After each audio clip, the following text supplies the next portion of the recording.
This is the Washington Times front page for Wednesday, February 25th, 2026. Thanks for joining us. I'm George Gerbo. Facing an electorate that polls show has soured on his agenda, President Trump used the State of the Union to try and convince them on how his policies have turned the economy around.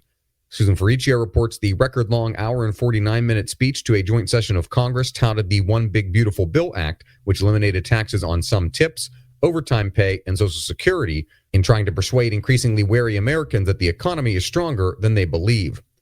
Trump used the speech to push back on Democrats who have blamed him for not addressing affordability.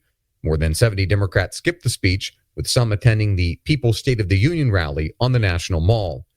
His speech also addressed ongoing tensions in the Middle East, where the Pentagon has deployed an increasing number of military assets as talks with Iran over its nuclear program have stalled. Trump said Iran has not assured the United States it will never build a nuclear weapon. Russia is pushing an unverified claim that Great Britain and France are working to provide a nuclear weapon to Ukraine and threaten nuclear strikes against all three as retaliation. Mike Glenn reports the allegation and threats were leveled by senior security official Dmitry Medvedev and quickly denied by officials in Britain and France, who called it an example of Russian disinformation. The Ukrainian Foreign Ministry said in a statement that Russia has imperial ambitions, aiming to destabilize and weaken European countries and undermine multilateral cooperation among democratic states. A group of Republicans on Capitol Hill is set to introduce a law which would not allow illegal immigrants to carry firearms issued by a government agency. Stephen Dinan reports the Stop Illegal Alien Cops Act wouldn't stop departments from hiring illegal immigrants who have work permits, but it would deny them the authority to carry guns as sworn officers. Federal law has banned illegal immigrants from buying, owning, or possessing firearms since the Omnibus Crime Control and Safe Streets Act of 1968. That law, however, includes a specific exception when the weapon was issued by a federal, state, or local department, agency, or political subdivision. Democrats have been pointing to stronger than expected showings in 2018 and 2020 as signs that Texas is slowly moving their way. Now, they argue the national political environment could be shifting in their favor. Seth MacLachlan reports Democratic optimism has been building for months, fed by a mix of factors. President Trump's sagging poll numbers, voters' sour mood on the economy, and the real possibility that Republicans nominate State Attorney General Ken Paxton for U.S. Senate. Paxton carries heavy personal baggage, including a messy divorce and allegations of an extramarital affair.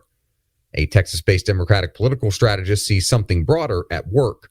He argues that voters are waking up to a system that feels rigged, allowing the wealthy to keep pulling away while everyone else treads water. North Korea's Congress has kicked off with speculation that President Kim Jong-un will present his daughter, Kim Joo-ae, as the nation's next leader. Andrew Salmon reports the move would break a tradition of male succession in the ruling Kim family since it took over in 1994.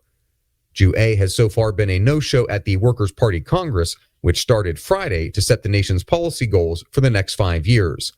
Kim Jong-un was re-elected party chairman, and his sister Kim Jo-young was promoted to director of a party department. And finally, calls to address the nexus between gender identity and violence are rising. Valerie Richardson reports some conservatives are pushing for a public conversation on transgender mental health.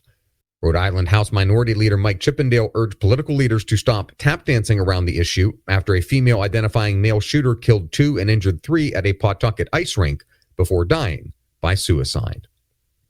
Find all today's front page stories at WashingtonTimes.com/front page or on the Washington Times app, and find us wherever you get your podcasts. You can also find us on social media at Wash Times for breaking news, sports, commentary, and more. For the Washington Times, I'm George Gerbo.